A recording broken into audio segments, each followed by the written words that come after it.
ഇതാട്ടോ അപ്പം നിങ്ങൾ എല്ലാവരും ഇങ്ങനെ കംപ്ലൈൻറ്റ് പറയുന്നുണ്ട്, നിങ്ങൾ അത്തറിൽ ഓയിൽ ചേർക്കുകയാണ് അതുകൊണ്ടാണ് ക്വാളിറ്റി പോകണമെന്ന് പറയുന്നത്. ആ ഓയിലാണിത്. ഇതിന് സോൾവെൻ്റി എന്നാണ് പറയാം. മാർക്കറ്റിൽ ഇതിന് വേറൊരു പേരുണ്ട്. ഇതിപ്പോൾ കെൽക്കർ കമ്പനിയുടേതാണ്. നിങ്ങളെല്ലാവരും പറയുന്നുണ്ട് നിങ്ങളെ വീഡിയോ, അത്തറിൻ്റെ വീഡിയോ, പെർഫ്യൂമിൻ്റെ വീഡിയോ ഒന്നും ചെയ്യണില്ല. എന്നാൽ ആയിക്കോട്ടെ, ഈ പെർഫ്യൂം എങ്ങനെ ഉണ്ടാവുന്നത് നിങ്ങളൊന്ന് കണ്ടോളി. നമ്മുടെ മാർക്കറ്റിൽ കിട്ടുന്ന അത്തറും പെർഫ്യൂമൊക്കെ 80% മുകളിലും സിന്തറ്റിക്കാണ്. പെർഫ്യൂം മിക്കവാറും 95% സിന്തറ്റിക്കാണ്. അപ്പോൾ സിന്തറ്റിക് ആയിട്ടുള്ള പെർഫ്യൂം, അത്തറുകൾ എങ്ങനെ ഉണ്ടാക്കുന്നത് എന്നുള്ള ഒരു ചെറിയൊരു ഐഡിയ നിങ്ങൾക്ക് തരാൻ വേണ്ടിയിട്ടാണ് ഞാൻ ഇങ്ങനൊരു സെറ്റപ്പ്, നമ്മുടെ അടുത്തുള്ള ഇവിടെ വീട്ടിലുള്ള സെറ്റപ്പൊക്കെ ഉപയോഗിച്ചിട്ട് ഞാൻ ഐഡിയ കാണിച്ചു തരുന്നത്. പിന്നെ പല ആളുകൾ ചോദിക്കലുണ്ട്, ഈ ലാസ്റ്റിങ്ങിന് എന്താ ഉപയോഗിക്കുന്നത്. ലാസ്റ്റിങ് എങ്ങനെ വരുന്നത്? ഈ ലാസ്റ്റിക്കിന് ഉപയോഗിക്കുന്ന സാധനങ്ങളുണ്ട്. ഫിക്സറ്റീവ് എന്നാണ് അതിന് പറയുക. അപ്പോൾ ആ ഫിക്സറ്റീവിൽ പെട്ടൊരു ഫിക്സറ്റീവാണിത്. ഈ ഫിക്സറ്റീവുകൾക്കൊക്കെ ഓരോ സ്മെല്ലിനും ഓരോ ഫിക്സറ്റീവാണ് ചേർക്കേണ്ടത്. അങ്ങനെ ഒരുപാട് ഫിക്സറ്റീവ് ഉണ്ട്. ഗാലക്സൈഡ്, മസ്ക്, അംബ്രോക്സൈഡ്, പിന്നെ ബെൻസോയിൽ, അങ്ങനെ ഒരുപാട് ഐറ്റംസ് ഉണ്ട്. പിന്നെ വാനിലൊക്കെ ഒരു സ്വീറ്റി ടൈപ്പിൽ വരുന്ന വെനേലിയ, അംബർ സോളിഡ്, ഒരുപാട് ഫിക്സറ്റീവ് ഉണ്ട്. പിന്നെ ഈ കാണുന്ന ചെറിയ ബോട്ടിലുകളിലാണ് എസെൻഷ്യൽ ഓയിൽ വരുന്നത്. ഇത് സിന്തറ്റിക്കും ഉണ്ട്, നാച്ചുറലും ഉണ്ട്. നാച്ചുറൽ വളരെ കുറവായിരിക്കും. പിന്നെ ഇത് ഗാലക്സൈഡ് എന്ന് പറയുന്ന ഒരു ഫിക്സറ്റീവ് ആണ്. ഇത് ഓയിൽ ടൈപ്പിൽ വരുന്നതാണ്. ഫിക്സറ്റീവ് എന്ന് പറയുന്ന സാധനം ഒരു 2% മുതൽ 5% വരെയാണ് നമ്മൾ ഈ അത്തറിലേക്ക് യൂസ് ചെയ്യുന്നത്. ഈ സോൾവെൻറ്റിന് കാരിയർ ഓയിൽ എന്ന് പറയും. ആദ്യം കാണിച്ചിട്ടുണ്ടെങ്കിൽ ഈ സോൾവെൻറ്റിന് കാരിയർ ഓയിൽ എന്ന് പറയും. ഈ പൗഡറുകളും ഈ ഓയിലുകളൊക്കെ ഒന്ന് ക്യാരി ചെയ്ത് പോകാൻ വേണ്ടിയിട്ടാണ് ഈ ഓയിൽ നമ്മൾ ഉപയോഗിക്കുന്നത്. അപ്പോൾ ഇതെങ്ങനെയാണെന്ന് വെച്ചാൽ നമ്മൾ ഇതിൻ്റെ അളവനുസരിച്ച് ഓരോന്നിനും ഓരോ അളവുകളുണ്ടാവും. ആ അളവ് നമ്മൾ അളന്ന് മെഷീനിൽ അളന്ന് ഇത് ലേശം നമ്മൾ ഇതിൽ ബൗളിലേക്ക് എടുത്ത് ഓരോന്നും എടുക്കും. നമ്മളിപ്പോൾ ഓരോ top note, middle note, last note, അങ്ങനെ പല നോട്ടുകളും എടുത്ത് നമുക്ക് വേണ്ട പെർഫ്യൂമുകൾ ഏതൊക്കെ നോക്കിയിട്ട് അത് ഇതിലേക്ക് ഇടും.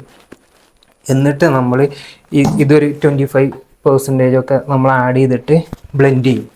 നമ്മൾ ഇങ്ങനത്തെ ഉപകരണങ്ങൾ ഉപയോഗിച്ചിട്ട് ബ്ലെൻഡ് ചെയ്യും. ഫസ്റ്റിങ്ങിന് ഒരു 48 മണിക്കൂർ, അതല്ലെങ്കിൽ 2 ആഴ്ച, 1 മാസമൊക്കെ വെക്കണം.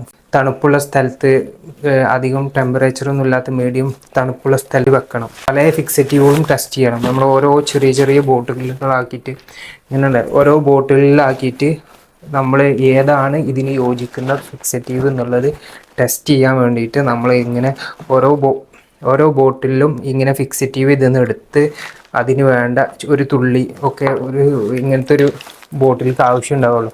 ആ പല ഫിക്സറ്റീവും നമ്മൾ ഒരു സ്മെല്ലിൽ ആഡ് ചെയ്തുകൊണ്ട് നമ്മൾ നോക്കും ഇതിലേതാണ് ലാസ്റ്റിങ് കൂടുതൽ സ്മെല്ല് മാറുന്നുണ്ടോ, എന്തൊക്കെയാണ് ഈ ഫിക്സറ്റീവ് ഉപയോഗിക്കുമ്പോൾ ഓരോ ഇതിനും വരുന്ന മാറ്റങ്ങൾ നോക്കിയിട്ട് ഇതിലേറ്റവും ബെറ്റർ റിസൾട്ട് തരുന്ന ഫിക്സറ്റീവാണ് നമ്മളൊരു സ്മെല്ലിന് വേണ്ടി സെലക്ട് ചെയ്യുക. അങ്ങനെയാണ് ഈ അത്തറുകൾ ഒരുപാട് പരീക്ഷണങ്ങളും കാര്യങ്ങളൊക്കെ നടന്നതിന് ശേഷമാണ് ഒരു നല്ല ലോങ് ലാസ്റ്റിംഗ് ഒക്കെ ഉള്ള അത്തറ് പുറത്തിറങ്ങുന്നത്. പിന്നെ ആ പുറത്തിറങ്ങിയ അത്തറിനെ എമിറ്റ് ചെയ്ത് ഒരുപാട് സാധനങ്ങൾ ഉണ്ടാക്കാൻ കഴിയും. പക്ഷെ അതിന് ആ ലാസ്റ്റിങ് കിട്ടിക്കൊള്ളുന്നില്ല. അപ്പോൾ ഈ ലാസ്റ്റിങ്ങിൻ്റെ നിരീക്ഷണങ്ങൾക്കൊക്കെ വേണ്ടുന്ന പണമാണ് ഈ ബ്രാൻഡുകൾ, ആ ബ്രാൻഡിന് വേണ്ടിയിട്ട് ഉപയോഗിക്കുന്നത്, ആ ബ്രാൻഡിൻ്റെ പ്രൊഡക്റ്റിന് വേണ്ടിയിട്ടുള്ള പൈസയായിട്ട് ഉപയോഗിക്കുന്നത്. അപ്പോൾ നിങ്ങൾക്കൊരു ഏകദേശം ഒരു ഐഡിയ കിട്ടിയിട്ടുണ്ടെന്ന് വിചാരിക്കുന്നു. ഇതുപോലത്തെ ഒരുപാട് എസെൻഷ്യൽ ഓയിലുകൾ മിക്സ് ചെയ്തുകൊണ്ട് നമുക്ക് പെർഫ്യൂം ഉണ്ടാക്കാൻ പറ്റും. ഇതെല്ലാം സിന്തറ്റിക് ആണ്.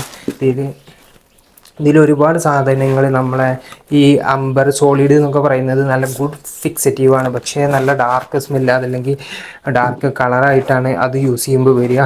ഒരുപാട് ഐറ്റംസ് ഉണ്ട്. ഇതൊക്കെ പാടൊരു വീഡിയോയിൽ പറഞ്ഞു തരാൻ സാധിക്കില്ല. അപ്പോൾ ഏതായാലും അത്തറിൻ്റെ വീഡിയോ നിങ്ങൾ ചെയ്യണില്ല എന്ന് പറഞ്ഞിട്ടാണ് നമ്മൾ ഇങ്ങനെ ഒരു വീഡിയോ ആയിട്ട് വന്നത്. അപ്പോൾ ഇതൊക്കെ ഒരു ചെറിയ പരീക്ഷണത്തിൻ്റെ സാധനങ്ങളാണ്. പിന്നെ അതിലേക്ക് ആഡ് ചെയ്യുന്ന കളറുകളുണ്ട്. ഇപ്പോൾ പല കളറുകൾ കിട്ടാം. ഈ നീല കളർ കിട്ടാൻ ഇതൊക്കെ ഈ കളറുകൾ ആഡ് ചെയ്തിട്ടാണ് ചെയ്യുന്നത്. അങ്ങനെ ഒരുപാട് ഐറ്റംസുകളുണ്ട്. നിങ്ങൾ ഇപ്പോൾ ഏതായാലും ഇത്ര മനസ്സിലാക്കിയാൽ മതി. ഇത് ഇങ്ങനെയാണ് ഒരു പെർഫ്യൂം ഉണ്ടാകുന്നത്.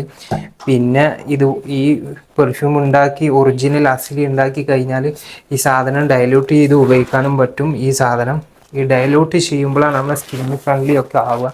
അതല്ലെങ്കിൽ ഇതൊരു മീഡിയം സൈസ് ഡയലൂട്ട് ചെയ്തിട്ടില്ലെങ്കിൽ ഭയങ്കര ഡാർക്ക് സ്മെല്ലും അതുപോലെ തന്നെ സ്കിന്നിന് അലർജി കാര്യങ്ങളൊക്കെ വരാൻ സാധ്യതയുണ്ട്. പിന്നെ ഇത് ബെൻസോയിൽ എന്ന് പറയുന്ന സാധനം നമ്മുടെ ഈ സ്കിന്നിൻ്റെ വരുന്ന ചൊറിക്കും കാര്യങ്ങൾക്കൊക്കെ ഉപയോഗിക്കുന്ന ഒരു മെഡിസിന് വേണ്ടി ഉപയോഗിക്കുന്ന ഒരു കെമിക്കലാണ്. അതൊക്കെയാണ് നമ്മൾ സോൾവെൻ്റ് ആയിട്ടും ഈ ലോഷനുകളിലൊക്കെ നമ്മൾ ഉപയോഗിക്കുന്ന സാധനങ്ങൾ. അപ്പോൾ ഇതിനെക്കുറിച്ചൊരു ഐഡിയ തരാൻ വേണ്ടിയിട്ടാണ് ഇങ്ങനെ ഒരു വീഡിയോ ഇട്ടത്. വിശദമായിട്ട് ഇതിൻ്റെ പേരും കാര്യങ്ങളൊന്നും പറഞ്ഞ് വീഡിയോ ഇടാൻ പാടില്ല. ഓക്കെ, അതുകൊണ്ടാണ് കൂടുതലൊന്നും പറയാത്തത്. ബൈ.